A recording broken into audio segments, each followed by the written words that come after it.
The second Trump-Kim summit ends abruptly with no deal reached as neither side could find common ground over sanctions and the denuclearization of the Korean peninsula. We go live to Hanoi in moments. Also coming up, Facebook is accused of censoring conservative voices as a whistleblower reveals how the social network suppresses content and limits exposure. In the course of doing my duties, I noticed other things that were going on accounts. I would see it appear on several different conservative pages. And French sporting goods retailer Decathlon is forced to drop plans to sell a sports version of the hijab in France after staff receive violent threats. We get reaction in Paris. So if she wants to wear it, you know, it's her choice. It shocked me that they had to cancel the sales. It's not an act of secularism, it's rather an act. I will not go so far as to say Islamophobic, but it's very anti-Islamic.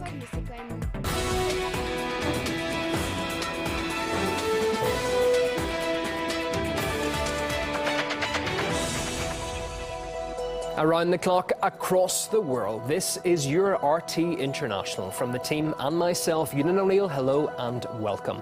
Our top story.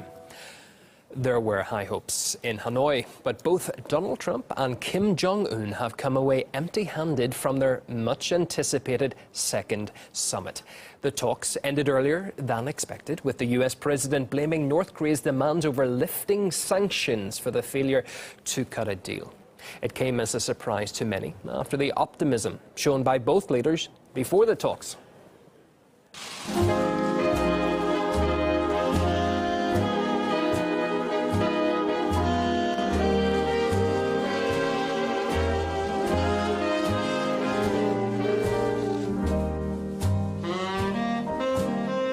The first summit was a great success, and I think this one hopefully will be equal or greater than the first. Boy, if you could have heard that dialogue, what you would pay for that dialogue, it was good. Always have to be prepared to walk. I could have signed an agreement today, and then you people would have said, oh, what a terrible deal, what a terrible thing he did. No, you'll have to be prepared to walk.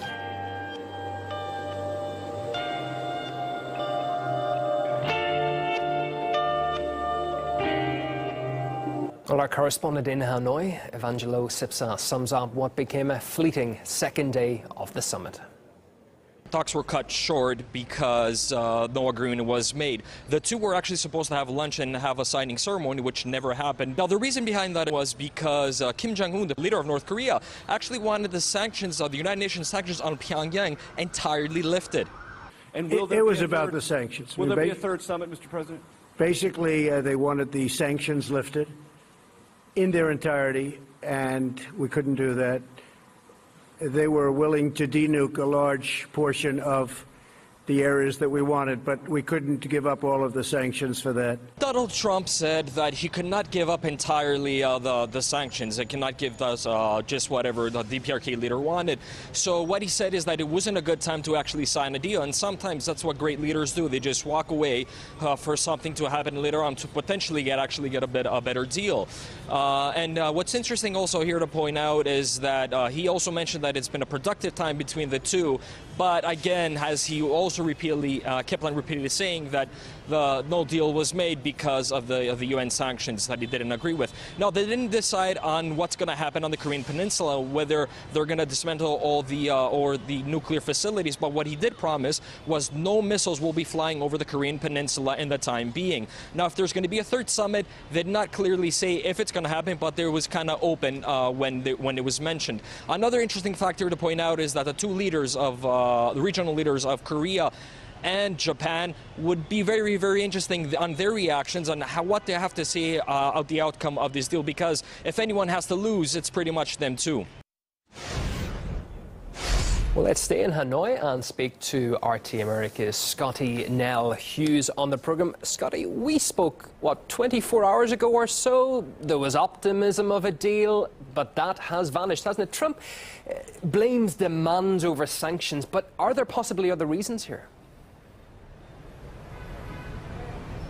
Well, absolutely, because these are demands that are not the first time being presented to the United States. This is exactly what I think anybody would have thought that Kim Jong-un would ask the United States after over 50 years of sanctions being put on North Korea and it crippling the infrastructure of North Korea right now. So this is not unexplainable, or to think that this is what North Korea would want. I think what we have to look at, what happened in the 24-hour period following the dinner last night and the talks today. You know, yes, President Trump does say that you need to walk away, and yes, he did want a full denuclearization of the North Korean peninsula, but just prior to going in, he put out a very optimistic tweet that I don't think is getting enough focus. He talked about that he needed the help of China, South Korea, Japan, and Russia in order to make North Korea successful financially. And I think you can also say that would be for security purposes as well. I think President Trump realized in order to accomplish a true, honest North Korea denuclearization, he was going to have the help of those that surrounded the country. How much did he need a win here, Scotty? Because he hasn't got progress with North Korea. There's his self-triggered state of emergency back home. How much scrutiny is the embattled U.S. president likely to get when he gets back on American soil? Well, I think the scrutiny started even before he stepped on the stage, as the media was moved up from a 5-hour press holding area to literally a 2 hours, which signaled something had happened that had cut this short, and it was not planned.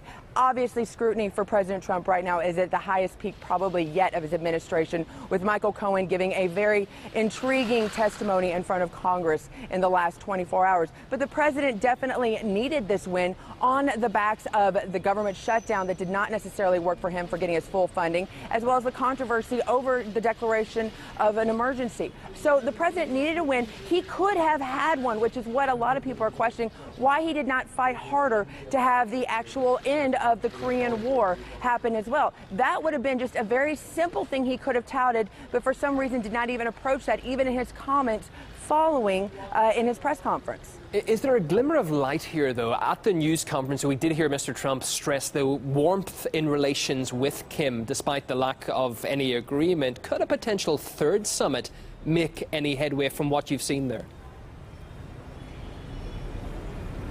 Well, I think this is why a couple people are scratching their heads, because if it was where both parties walked away from the table, or President Trump walked away from the table, you would not expect him to be saying such praises about Kim Jong-un. You would have actually, like any adversary, would have expected a little bit more confrontation.